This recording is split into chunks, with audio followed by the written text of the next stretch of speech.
2014లో వచ్చినటువంటి బతుకమ్మ, తెలంగాణ రాష్ట్రం ఏర్పడ్డ తర్వాత వచ్చినటువంటి మొదటి బతుకమ్మ నుండే నా మీద రిస్ట్రిక్షన్స్ ప్రారంభమైనాయి అధ్యక్ష. పొలిటికల్ పార్టీలో ఒక వ్యక్తిని స్వేచ్ఛను ఎట్లా హరిస్తారని చెప్పడానికే ఎగ్జాంపుల్ చెప్తా ఉన్నాను అధ్యక్ష. అధ్యక్ష, ఇక్కడ పర్సనల్ ఇష్యూస్ మాట్లాడకుండా నేను రూల్ పొజిషనే కోట్ చేసి మాట్లాడతాను అధ్యక్ష. అధ్యక్ష, section 29A of representation of peoples act ఉంటుంది అధ్యక్ష. It is a statutory obligation for political parties to follow democratic norms. అంటే ఒక వ్యక్తి ఒక పార్టీలో చేరాడంటే ఆ వ్యక్తి యొక్క భావజాలాన్ని కానీ, ఆ వ్యక్తి యొక్క భావ ప్రకటన స్వేచ్ఛను కానీ ఆ పొలిటికల్ పార్టీస్ హరించడానికి లేదు అధ్యక్ష. నేను గత 8 సంవత్సరాలుగా ఇండిపెండెంట్ గా ఒక వ్యక్తిగా సంస్థను నడుపుతూ చేస్తున్నటువంటి ప్రయత్నాలని అడ్డుకట్ట వేయడానికి మొదటి రోజు నుంచే ప్రయత్నం జరిగింది అధ్యక్ష.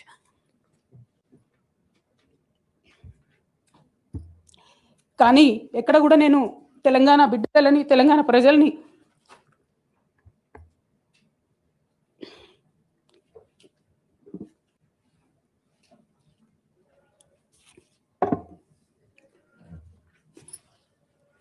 వాళ్ళను డిసప్పాయింట్ చేయదు కాబట్టి నవ్వుతూ పనిచేస్తూ వెళ్ళిపోయిన అధ్యక్ష. ఇప్పుడు నా దగ్గరికి ఎప్పుడు పెద్దవాళ్ళు, పైరవికారులు, కాంట్రాక్టర్లు ఎవరు రాలేదు అధ్యక్ష. నేను ఎప్పుడు కూడా పేద ప్రజల మధ్యలోనే ఉండి పనిచేస్తున్నాను అధ్యక్ష. నా దగ్గరికి వచ్చినటువంటి బీడీ కార్మికులు కావచ్చు, బీడీ టేకేదారులు కావచ్చు, అంగన్వాడీ టీచర్లు కావచ్చు, ఆశా వర్కర్లు కావచ్చు, ఐకేపీ ఎంప్లాయీస్ కావచ్చు అధ్యక్ష, అదేవిధంగా జిహెచ్ఎంసీ కార్మికులు కావచ్చు అధ్యక్ష, టీచర్లు కావచ్చు అధ్యక్ష, నిరుద్యోగులు కావచ్చు, ఆడబిడ్డలు కావచ్చు, సింగరేణి ఉద్యోగులు కావచ్చు, కరెంట్ ఎంప్లాయీస్ కావచ్చు, ఎవరు వచ్చినా అధ్యక్ష నేను కాదనకుండా నాకెంత వీలైతే అంత పనిచేసి పెట్టేటటువంటి ప్రయత్నం చేసిన అధ్యక్ష. అయినా సరే అధ్యక్ష, పార్టీ మౌత్ పీసులుగా ఉండేటటువంటి పార్టీ పేపర్లు, పార్టీ ఛానళ్ళు ఏ ఒక్కరు కూడా ఎన్నడూ కూడా మద్దతు ఇవ్వలేదు అధ్యక్ష. అయినా సరే ధైర్యం వదులుకోకుండా మొక్కువని ప్రయత్నంగా నేను ప్రయత్నం చేస్తూనే వెళ్ళాను అధ్యక్ష. అధ్యక్ష, తెలంగాణ రాకముందు, బీఆర్ఎస్ ప్రభుత్వం ఏర్పడక ముందు ఒక మాట అనుకున్నాం అధ్యక్ష. కేసీఆర్ గారే పదే పదే ఈ మాట చెప్పారు.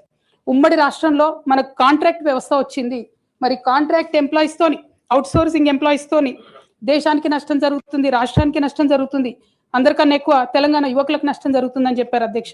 ఆనాడు వారు సరదాగా ఒక మాట అనేవాళ్ళు, అందరికీ కాంట్రాక్ట్ పోస్ట్ ఉంది, మరి ముఖ్యమంత్రికి కూడా కాంట్రాక్ట్ పోస్ట్ ఉంటుందా అని చెప్పి ప్రశ్నించేవారు అధ్యక్ష. కానీ తెలంగాణ వచ్చిన తర్వాత 10 ఏళ్లలో కూడా కాంట్రాక్ట్ వ్యవస్థను మనం రద్దు చేసుకోలేకపోయినాం అధ్యక్ష. అది కాకుండా out sourcing employees, out sourcing వ్యవస్థను పెంచి పోసిపోయినాం అధ్యక్ష. అధ్యక్ష, బాధతో, చాలా ఆవేదనతో నేను ఈ మాటలు చెప్తా ఉన్నా అధ్యక్ష. తెలంగాణ సమాజానికి ఏదైతే ప్రశ్నించడం నేర్పించినటువంటి బీఆర్ఎస్ పార్టీ అధ్యక్ష, అంతర్గత వేదికలలో అనేక సందర్భాలలో నేను ప్రశ్నిస్తే అధ్యక్ష నా మీద కక్ష కట్టారు అధ్యక్ష. కేసీఆర్ గారు చుట్టూ ఉన్నటువంటి కొందరు వ్యక్తులు తప్పక చెప్తున్నాను అధ్యక్ష ఈ మాట. ఎందుకంటే భారతదేశ రాజ్యాంగం ప్రకారం రాజకీయ పార్టీలు ఏవైనా కూడా ప్రజలకు ఒక దిక్సూచిగా నిలవాలి అధ్యక్ష, ప్రజలకు ఒక దారిదీపంగా నిలవాలి. పార్టీలోనే అంతర్గత ప్రజాస్వామ్యం లేకపోతే రాష్ట్రంలో ఎట్లా ప్రజాస్వామ్యం ఉంటుందనే విషయాన్ని కూడా మనందరం గమనించాలి. కాబట్టి ఈ మాట చెప్తా ఉన్నాను అధ్యక్ష. మరి కక్షగట్టి నన్ను ప్రశ్నించినందుకు పార్టీ నుండి బయటకు పంపించారని చెప్పి చెప్పక తప్పదు అధ్యక్ష. అధ్యక్ష, మొదటి సంవత్సరం నుంచే రాష్ట్ర స్థాయి నిర్ణయాలలో ఎక్కడ కూడా నా పాత్ర లేకుండా కట్టుబడి చేసినారు అధ్యక్ష.